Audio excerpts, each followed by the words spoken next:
Hello, good morning, good afternoon, good evening from all over the world, whoever is joining us this morning. I am Lenin Gali, Chief Business Officer at Atomic Work, joining from San Francisco Bay Area. I am here today with Matt Richardson, Product Manager at Lansweeper. Hello, Matt. How are you? I'm very good, thanks, Lenin. Happy to be here. So, as you say, my name's Matt. I'm the product manager at Lansweeper, responsible for our partnerships. So, I get the fun task of working with partners like Atomic Work to help basically bring better solutions together.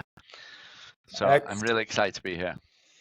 Matt, we are very excited about our incredible partnership that just got announced. And also, we have now been going through this integration exercise as a product for a while with you.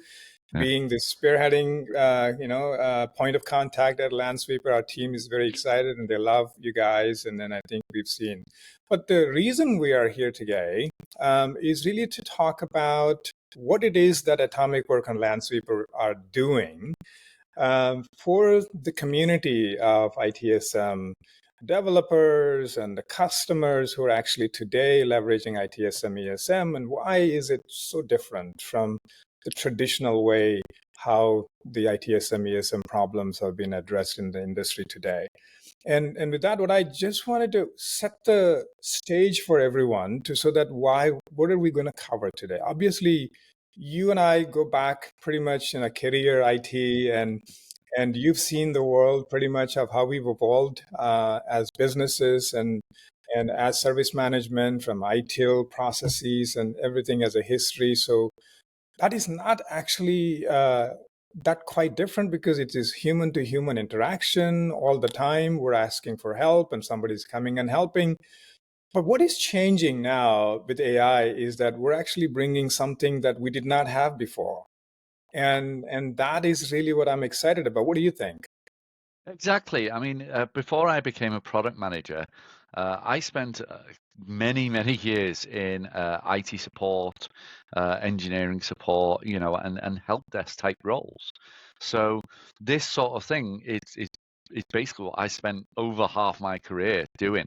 And the amount of times that I spent hours trying to help troubleshoot a really tricky issue, and then it ended up being something really obscure. And the data was there. It was a struggle to access it, or you were dealing with a user who wasn't very technically savvy. And so, even asking simple things like, what operating system are you on? And they were like, well, what's an operating system? So I believe it or not, I got that question loads of times when I was working Yeah, on support. And you yeah, know straight away that there's going to be a lot of hand holding. And so that was where the complexity really came in. And this is what made me so excited about this solution that we've got together. yeah. I mean, the whole service management industry has been a small IT team is trying to basically help a large employee base of an Yes. organization, right? And usually it is always the focus is how many people in an IT that is going to be supporting how large of an organization. You keep adding more people to support, and then the layers came like a level 0, 1, 2, 3, 4, and so you're addressing that ecosystem. But I think what is really important now is that how are you going to then change the way the service management is imagined, and that's one thing that Atomic Work we're trying to do. So why don't we just dive right into Yeah. introducing Atomic Work a little bit, and then talk about our partnership and how we are basically bringing that device context to solve the problem in real time for our viewers today. Exactly. Yeah. It sounds like a good idea to me, Lennon. All right, excellent. So here we go. Um, I am sharing my screen and going into presentation mode. All right, so agentic service management. What I really wanted to, tee off from our conversation here is, yes, there are traditional service managements that exist today. It is human to human interaction. It's more like a small group of team that works 24/7 in different countries around the clock for different office locations, or maybe one office location, but you need 24/7 support and help desk. And then that is pretty much where it stops. It's more about IT service management, very, very simple ways of doing some ESM, because ESM as such has not evolved really to a true ESM yet. Do you agree? I totally agree. Yeah. Yeah. Like you say, the focus with traditional service management is very much on the IT help desk. It relies on them and their experience, knowing where to look for the information, how to get that information, and that's not really changed through the years. And that is always a challenge. So as you mentioned, as the environments grow, new Yep. devices come in, some devices go out. Yep. It's always down to So the are help people. desk. So are people. They come and they go. Yeah, yeah, exactly. And that is where you often find the biggest challenges, Yeah. because if you have a help desk admin who has been there for 10 years and knows every system and all the ins and outs, and then that person retires, or Yeah.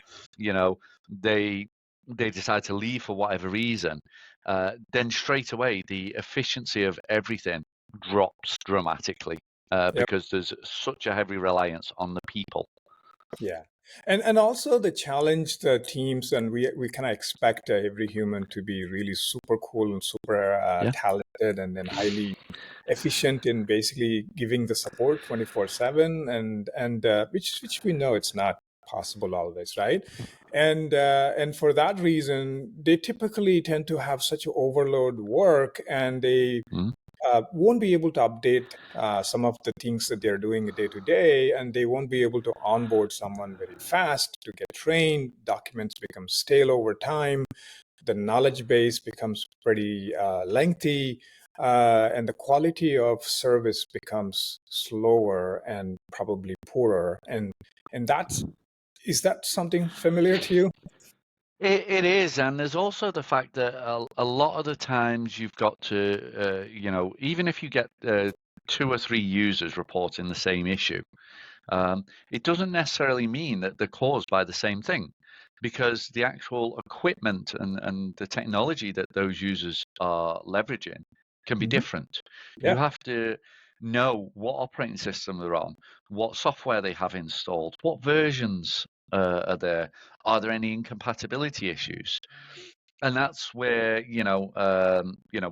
that's where Lansweeper comes in. Yeah. Is we're able to identify all those bits and pieces and provide that information. But even then, it's a huge, as you've got on the slide, drowning in tools, drowning in data and information.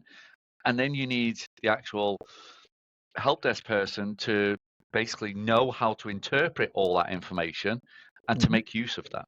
Yeah. And that's where things like the documentation tells you the ideal world scenario, but it doesn't necessarily tell you about compatibility issues. And that's where they then have to extend into looking at things like forums and doing online searches, and again, trying to find where the information's located. Exactly, but that is what we're basically going to be talking about here, is Yeah. that you as an IT service uh, desk person or an admin or an employee, everyone is taking time to get, number one, the information Hmm. they're seeking, two, the help they need, and three, the information that they're wanting to really get help right away. And so the enterprise has so much of a knowledge base, and pretty much most of it is distributed in disparate systems. And but because of our capabilities and our real-time human experience has evolved in a way that if you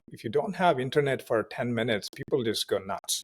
If you if you don't It's have true. access to, if you don't have access to an application, people are like, hey, why am I waiting for this one? I mean, at this day and age where technology has evolved so much, Why are we not even getting a better tool or better service? And what's happening? And I think these are questions that are going on, and that's why the real-time service expectations at work is really, really, very, very much in conversation nowadays.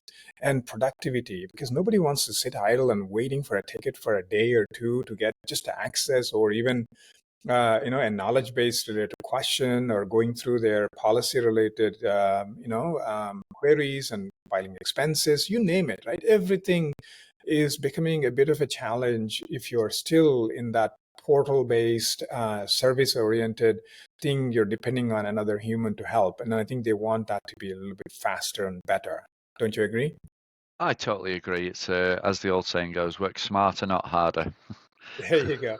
So, but then the whole challenge of, oh, what is AI going to do? I mean, is this going to really make a better? So, I think the whole notion of bringing AI into as a superpower, or probably some that intelligence layer that is going to help bring the whole information that you have across the enterprise together to serve faster. I think the imagination of service management has transformed with Atomic Work, and then we're trying to basically see how we could do this. And that's exactly what we're going to be talking, in combination with bringing the device, discovery, context, and help from Lansweeper. So instead of asking how many tickets were closed or how many tickets are open and MTTR, tell me what their metrics look like, CIOs are now asking, how do I address frustration of my employees? I don't care about how we do it, but just make sure that they're not frustrated, right? Yep. And so, you understand the other two pretty much.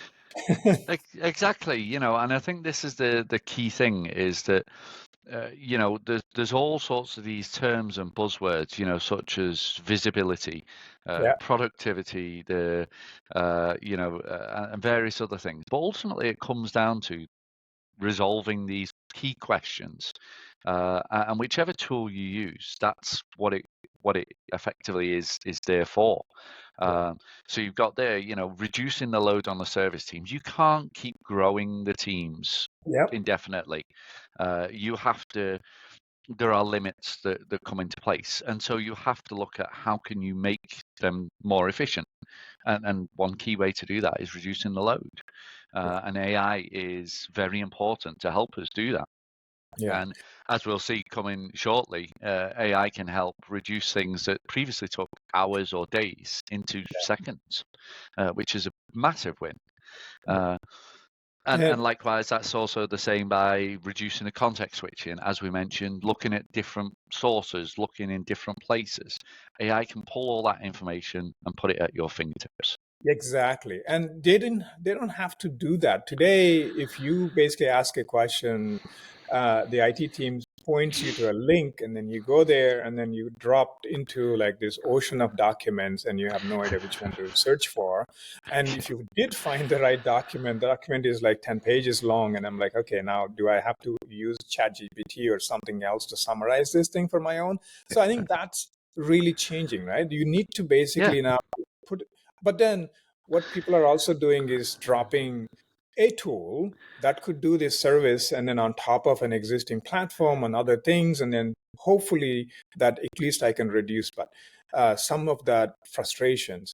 But if you slap a AI on top of a existing platforms, the challenges is the underlying inefficiencies are not going to go away. You're just augmenting somehow by obfuscating all of the complexity by dropping another layer on top and expecting that to work. And then at some point, that is not going to either, because of inefficiency around changes that are happening, and upgrades that you're going to be doing. And you have multiple systems and architectures you would have to handle. So that's why the modern architecture to the existing problem, because of the times have moved. And that's what when Atomic Work is coming to really address. And then I just wanted to give the reason why we exist. And we exist because employees are being asked to go to HR system, go IT system, or legal, wherever they need any help with, to go into that context switching, and then ask in that particular channels or emails and Slack messages or Teams messages and the browser I am, whatever you're doing, you're basically being sent to different places in order to get that information. And our goal is to really bring that fragmented experience, disconnected app experience that you have as an employee for seeking some sort of a knowledge request or help or anything, to come to you in the way you are, where you are, and bring that through integration and isolated workflows, reduce all of that through a structured platform. And our strategy is this: literally, your entire enterprise has so many different public knowledge sources, business data sources, and you might even have enterprise data agents that you might be deployed. And you have also business apps that are basically really critical for you. And you might actually have some other existing platforms you want to be integrated. And all of that is coming in through that universal context layer that we build. And that context layer is exactly where I think Lansweeper comes in as one element to empower our platform and bring that whole experience to the user where they are, in this case, the Slack and Teams and browser, and with voice and vision capability. So that way, that universal context and the universal agent is solving like a 911 or first responder. What is the rule? What the 911 first responder do? He's not going to come and tell you to go to the hospital. He'll come and basically rescue you for whatever he could do before they ship you to the hospital. And that's really what we're bringing here. Yeah, I think, it's absolutely right there, Lenin, because AI is such a powerful tool in bringing all the information together, but AI is only as powerful as the data that feeds it.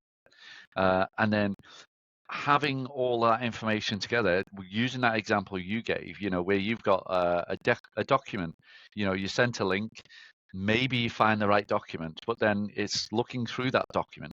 It's exactly the same for AI. Unless AI has that data to feed it and is able to apply that context to understand the specific user scenario, then it's ultimately going to limit what it can do. Yeah, And this is why I think this partnership is so important, because together we can provide that. So exactly. I think it'll be a good time to show maybe some examples.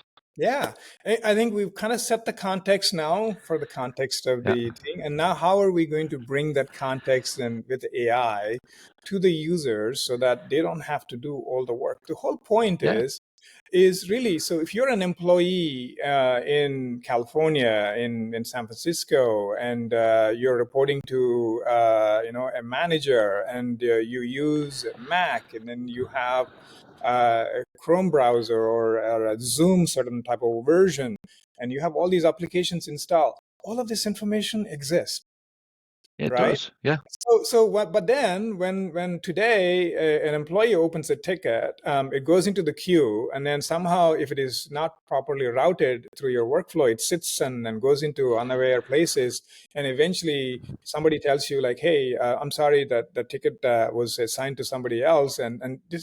On this side, the person doesn't know. And the emails keep coming like something is going on. And I'm only asked like one simple question: why is my Zoom on my screen is flickering or whatever? That question needs to be addressed. And how do you do that? If you don't give that answer, you go to Slack or Teams and start pinging the actual IT guy. Hey, I need this right now. Can you just help me?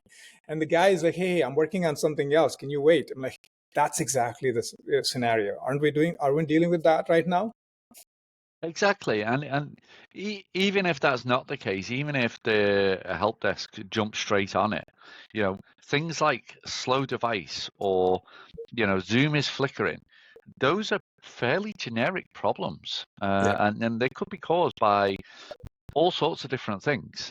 And so I think, it's a really difficult task for them to figure it out, because ultimately they need to understand the context of the user to understand which of the 15 different resolutions that they know of for slow device or flickering screen Yeah. are relevant in this instance. Yeah, so let's basically go right into it. So now my laptop is slow and the mic is lagging. And that means it's something going on, and I need to figure out what it is. And what do you do typically? You go and open a ticket. But in this case, Atom and Microsoft Teams or Slack would basically allow you to, take you and open and then basically show you why that is happening. So this is exactly where I want to pause for a Yeah. second, and then I want you to set the context here for the audience. What exactly is happening in this screen? And based on what we've talked about, where Lansweeper really comes through. Yeah, exactly. Because as we've said, there could be multiple different reasons why it's slow. But what has happened here is straight away, without the user's just asked a simple question. My laptop's slow and the mic is lagging. But then Atom has been able to say, okay, well, I know that you're on Mac OS X Tahoe. I know that you're using Zoom 15.2.3, and it's got that data from Lansweeper because Lansweeper is scanning all the devices in the customer environments. It's understanding the assets. It understands who owns them, what they're linked to, what software is installed, what patches they have. And it gets all this information and provides that as context to Atom. So straight away, Atom knows what device they're on, what the operating system, all the different details, what software is installed, and then it can cross-reference that against issues like laptop is slow. And it's identified that in this case, that there is this particular combination of Zoom 15.2.3 on OS Tahoe is a problem. And so what it's done straight away, it said, I know how to fix it. In all other cases where this combination caused a problem, it was fixed by a particular patch. So it deploys the patch, deploys the update, problem solved. Exactly. So there are multiple things that happen here. Usually takes from somebody typing that message, the other person waiting for someone to acknowledge it if you don't have that interaction right away.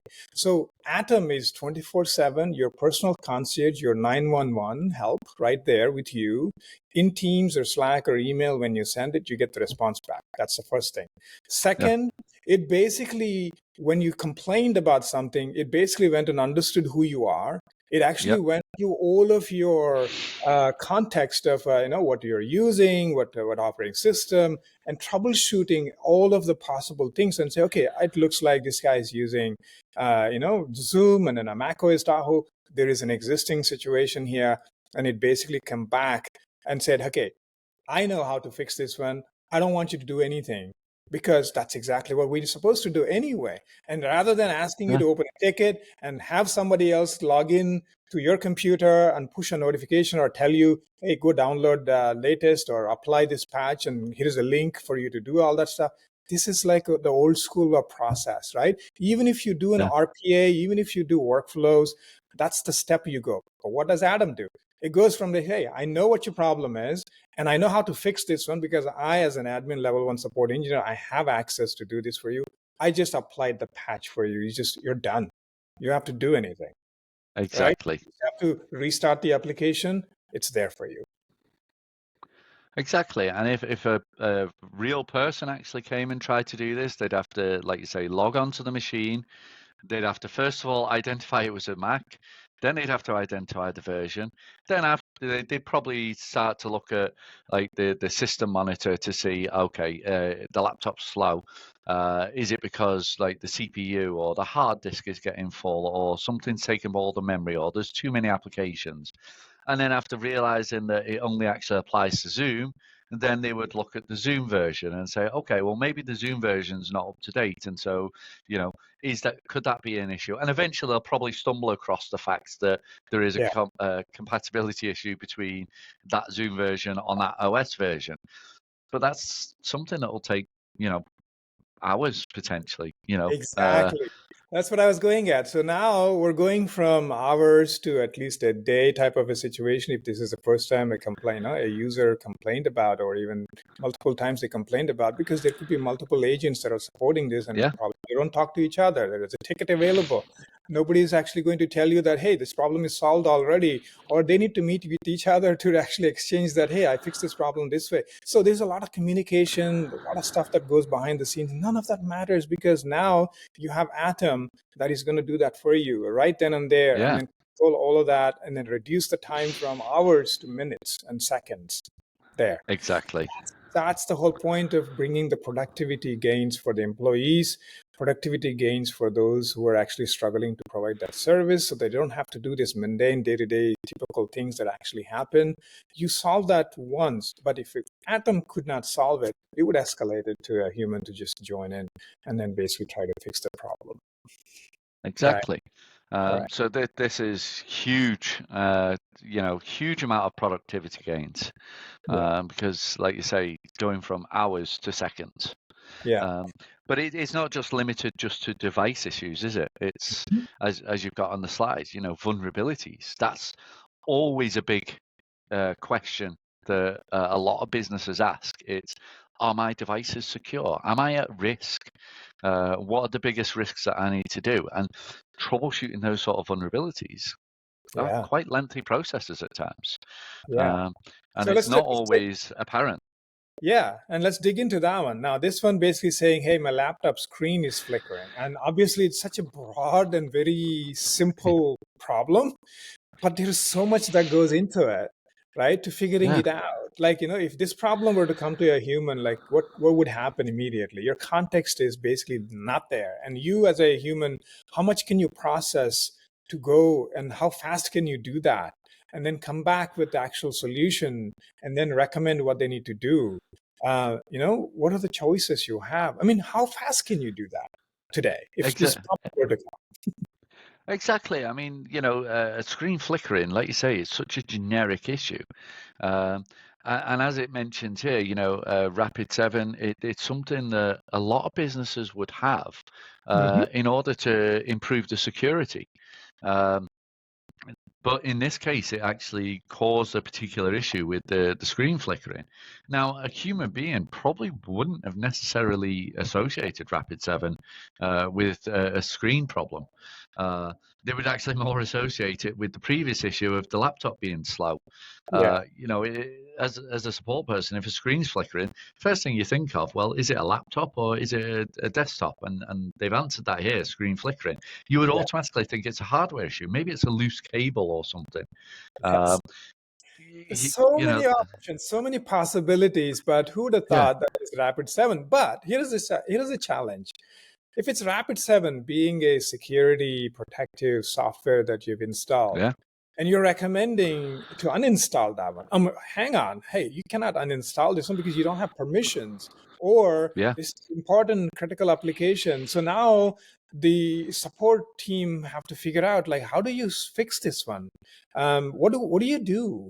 And in these scenarios, obviously, we want to make sure that the user opens a request basically saying, hey, and this was something figured out. Now, can you tell me what I need to do here? And then open a request. And then you go from there to, the human gets involved and they decide whether they want to replace the laptop, right? Or basically uninstall that one as an admin. If Atom was given the privileges to basically address this problem, if this were to be reported by anyone, and Atom as an admin could just basically, boom, uninstall the yeah. Rapid Well, scanner. we saw that in the previous example that Exactly. Atom will do it if it can, but for something like this, security software probably Mhm. doesn't have the permission. But then you think about this from the context of the IT person. Mhm. You know, when this ticket gets open, there's no more asking what the problem is or what the background is. Straight away, they've got the full context of the issue to basically say, this user's got a problem with their screen flickering, and it's identified that it was caused by the installation of Rapid7. Yeah, So straight away, they don't need to look into the background. They can jump straight into identifying what is the best root exactly. cause to go forward and what's the best solution. Yeah, and it's going back and looking at how previously this problem was addressed. And that's a Yeah, knowledge base that you have to go through. As a human, how much can you remember? and you probably don't know how you fixed it. Now you're asking somebody, hey, do you know how Yeah. this problem was addressed? And you're waiting for someone. So on the other side, the guy is still flickering and waiting. Like, how many, could take a day for someone to basically address and troubleshoot this problem. And so we're going from hours to seconds to basically days to minutes of solving a same problem. And can you imagine that fast of service coming to an employee who's asking? And Yeah. how is this possible? It's possible And because of all of this culmination of different things coming together through AI and the context yeah. being brought together for the devices they're using, the software they're using, the Lansweeper coming in, an Atom coming in, the whole workflows coming in. There's so many things that come together here with the agentic service management. I think that's really the fascinating thing that we're actually witnessing. And I think you've touched on a key point here. It's the AI that makes this happen. And this shows the power of AI and the fact that it's constantly learning and evolving and developing, because it's identifying the facts that all these different combinations put together, then this is how many occurrences of this issue occurred. And by seeing the growing number of occurrences of that specific combination, it can learn what solutions were used, and it could learn that this occurs when Rapid7 was installed. But then it also learns that most people can't actually do anything about that, and so a person needs to get involved. Yeah. And this ability to learn is what makes an AI-based solution different from traditional solutions. Yeah, and a constant learning and reinforcement learning, all of these type of things that we typically struggle with bringing a new person to learn, as well as the existing person to continue to learn, and then eventually talking to make sure that they remember what they've done 3 months ago about Exactly. the problem that resurfaced now all of a sudden because you introduced a new patch, and then because of a vulnerability that you found, all of a sudden like, hey, I did this one, why is that breaking? I have no idea. Now, how are you going to get to that? I mean, as an admin, what is it that AI can do for them, right? And let's talk about that. Yeah, exactly. Because I think the next example is what really helps bring it all together. Yeah. Um, as it says here, the laptop freezes as soon as they log in. They're unable to open any apps. They're completely blocked from doing the work. And then Atom then goes in, has a look at it shows there exactly what asset they're using, what operating system it is, but then it goes further and identifies that the BIOS was updated, and that caused a problem because that conflicted with the Intel graphics driver. Hmm. There's a vulnerability that then causes the issue, and so it then even says there that there's 12 previous instances of the same occurrence. So that ability to learn straight away, it's telling you exactly what the root cause is, which is incredible. The fact that it can do this all automated without someone having to go in and actually add this in. Yeah. It's doing this all with the contextual data that it's receiving by knowing about the asset, knowing about the user, knowing about that whole environment. And Yeah. then it goes even further to actually give the recommendations for how to solve it. Hmm. So what And we've done is gone from the visibility of all the assets and on the whole situation yeah, into a solid, easy to follow action that can be taken. Now, exactly. if we're talking about Yeah. productivity, that's ultimate productivity to me. And we were addressing earlier the productivity of employees requesting and getting service real time. Coming into this context here, we're actually helping the people, the admins, the services guys, and they are the ones really going to benefit from this particular feature, is because this ticket was created 3 minutes ago. And if you Yeah, could actually ask Atom, the assist, and then say, hey, can you tell me what I can do here, rather than you goose chasing around like, hey, I just, I have no idea how we did, and so I need to figure this out. You need to remember, obviously, we have our own natural capabilities and memory, but then how many can you remember? I forget the person's name after a week if I don't yeah, right? And for example, not even a week within the meeting room that I just met somebody, handshook, and if I don't shake and then remember that name like 3 times, I would forget it after 5 minutes. Like, hey, I remember I met him. So that's a situation that we would, because humans are not perfect beings. We do have our own Yeah, inefficiencies, but we expect AI to do better. That's the reason we want AI to come in and help. But it has that ability. But you need to train it, you need to provide it, it needs to give the context. All of that is what we're giving for AI to be able to answer this one. For the guy who's actually going to be supporting an employee who's going to wait for him, by simply clicking on Agent Assist and get the recommendation, go fix that problem, and tell him it's done in 5 minutes. How I about that? think that is the thing that makes this so exciting, is that by pulling all this together and adding all this context, it's no longer static. It's not like a knowledge base where someone has to physically go in and add an article and then you have to hope that someone finds it. It's not static like a knowledge base or like documentation. It's living intelligence. It is growing all the time. It is learning all the time. And as more conversations happen, Atom and AI is able to narrow down things and then spot these patterns easier. So the longer you use it, the better it gets, Yeah, all without any intervention from anyone else. yeah, That is why I think this statement is 100% true. The nature of work has changed. The static sources are no longer good enough. We need something that grows as we do. yeah. Um, and We we're the ones to define it. Yeah, and we've become. I think our expectations have grown Yeah. because we've been using a lot of modern equipment where information is coming to you. You're able to do things a lot faster on your mobile device and your computer and at home, and so the efficiency is everywhere. That is what everybody's expecting. But if you come to work and then you're taking like hours and days to solve a simple problem, how can anybody wait, right? And that's the whole point Yeah. that we're trying to bring, is that 911, that real help, immediate help, where you are without changing the context. And you can even ask by voice. I mean, yeah, I know I'm typing. This is a conversational. What more? I mean, everybody can do this one. Well, if you think so, but that's not necessarily true. And most of the time, it requires a lot of work to be done behind the scenes.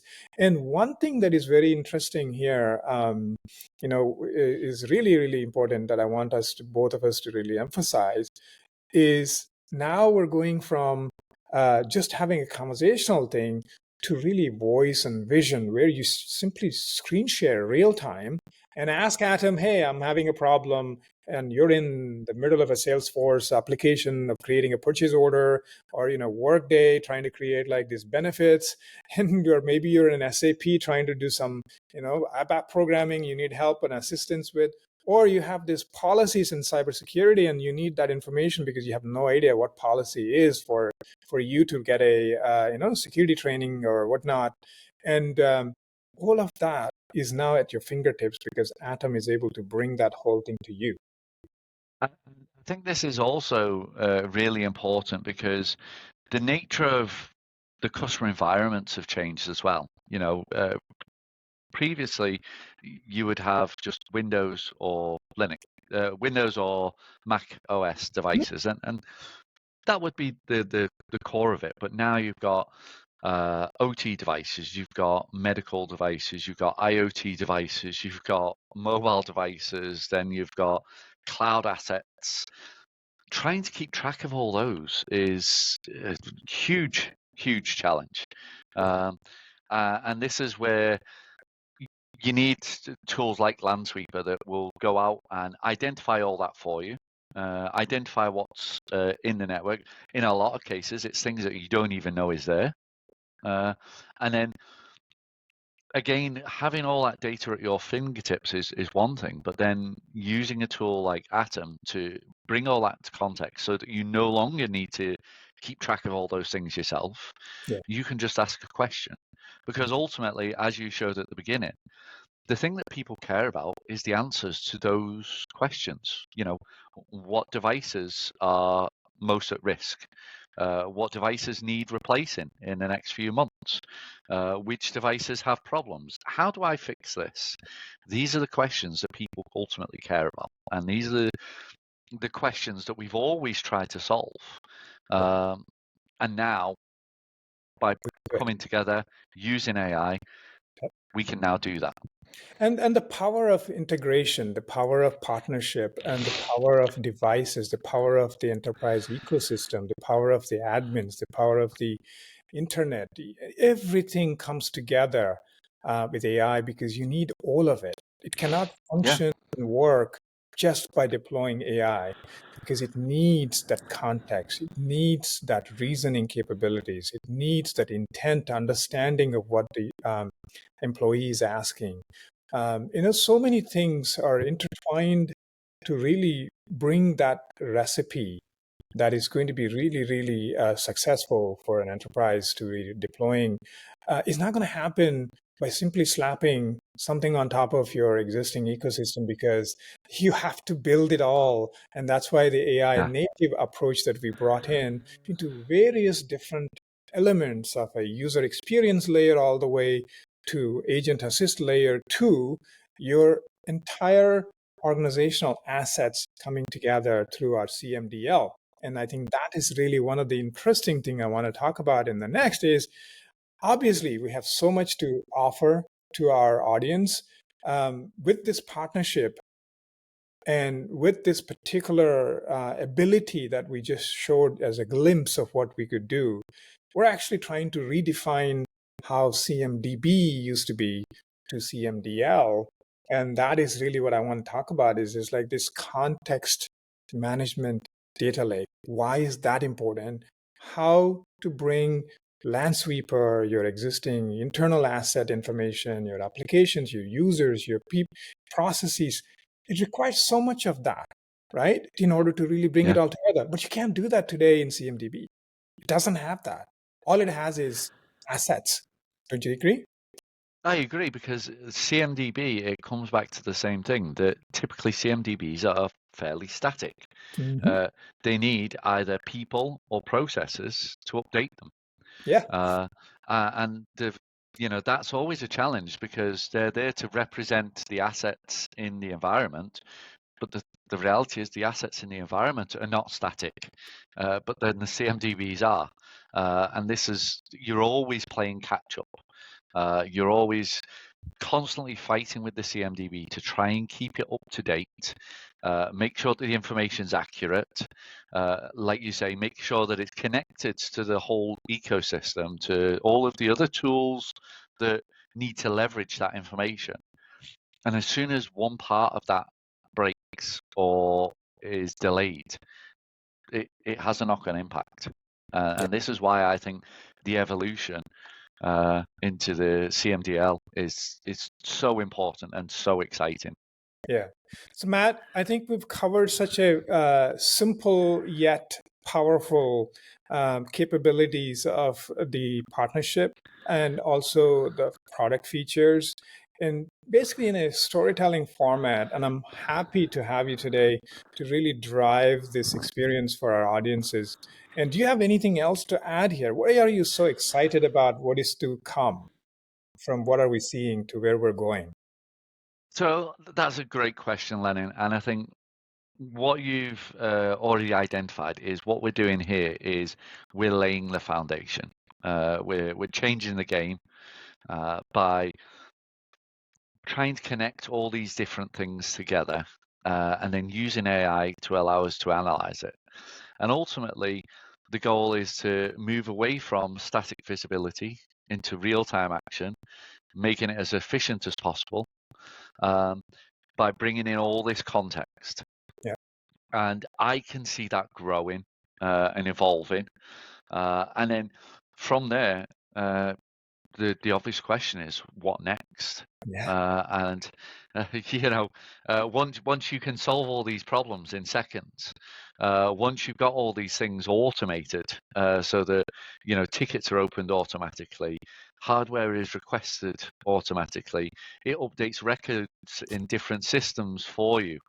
Um, that's where I'd like to see it get to. So the teams that have to support so many hundreds of users are now so much more efficient, so much more productive, and that means that they can spend their time more on the things that really does need their human expertise and experience, rather than just the day-to-day grind that they often have to suffer with today.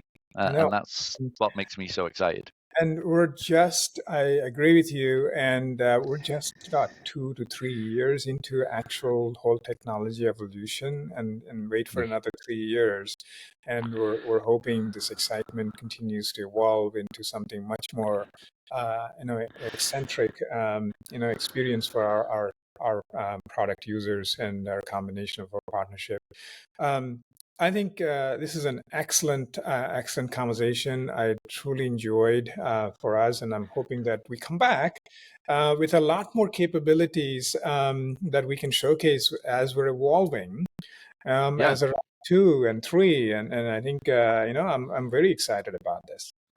me too, Lenin. And I really look forward to our next event where we can showcase the next set of functionalities. And this is why we're partnering together, so that we can figure out the problems and that we want to solve, the questions that we want to answer, and then together, we tackle the different parts of it by focusing on, the areas where, we're each at our strongest, to build a true better together scenario. So I'm super excited. I'm very happy that I was invited to join you here. So looking forward to the next one. Thank you. And so what else we can talk about here, guys? Anyone interested to join and live with us? Possible? What's going on? All right, we could leave at this point. Thanks, Matt. Thanks, Lenin. Much Yeah. appreciated. Take Speak to care. you soon. Bye. Bye.